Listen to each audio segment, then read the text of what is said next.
40% OBC आरक्षणासहितच निवडणुका होती. तुम्ही याकडे कशा पद्धतीने बघताय? चांगलं आहे ना, हो ना मग चांगलं आहे ना, हो ना. आता काय अडचण नाही. सरकारकडे तुम्हाला काय अपेक्षित आहे?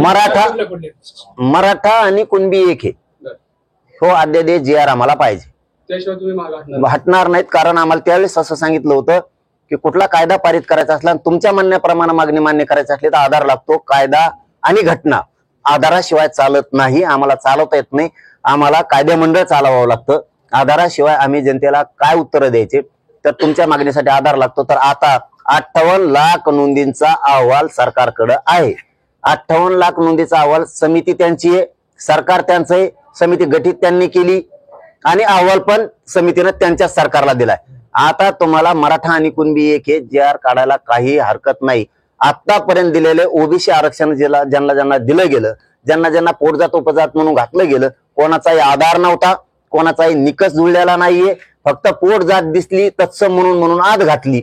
आमच्या तर नोंदी आहेत 58 लाख. त्याच्यामुळे कायदा पारित करावा लागेल. दुसरं, हैदराबादचं गॅजेट आम्ही घेणार आहेत, सातारा संस्थांचं गॅजेट आम्ही लागू करून घेणार आहेत, कारण पश्चिम महाराष्ट्र पूर्ण बसतोय त्याच्यामध्ये. आणि बॉम्बे गव्हर्नमेंटचं औंध संस्थांमध्ये इतके पुरावे, इतक्या नोंदी आहेत की अख्खा पश्चिम महाराष्ट्र कोकण बसू शकतो, इतके पुरावे. मग आम्हाला ते पण घ्यायच्यात. म्हणजे मराठा आणि कुणबी एक ते तिन्ही गॅजेटेर सगळ्या सोयरीची अंमलबजावणी सुद्धा आम्ही यावेळेस घेणार आहेत. अधिसूचना काढली.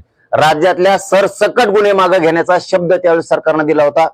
मराठा आरक्षणासाठी आत्महत्या केलेल्या बांधवांचे काही आर्थिक मदत त्यांची राहिली, त्यांच्या सरकारी नोकऱ्या आल्यात, अशा 8-9 मागण्या आहेत ना आम्ही सरकारकडे दिलेल्या, त्यांच्या त्या पाठ झाल्या. आता तुम्हाला काय सांगावं, त्याच्यामुळे त्या पुऱ्या घेणार आहेत. त्याशिवाय मी मुंबई सोडित नसतो आणि मराठी यावरील सोडित बी नसतात. आणि इतके मराठी पहिलीच मराठ्याला बघणार आहेत, फक्त आडवं चालायचं नाही. फडणवीस साहेब आपण मुंबईकडे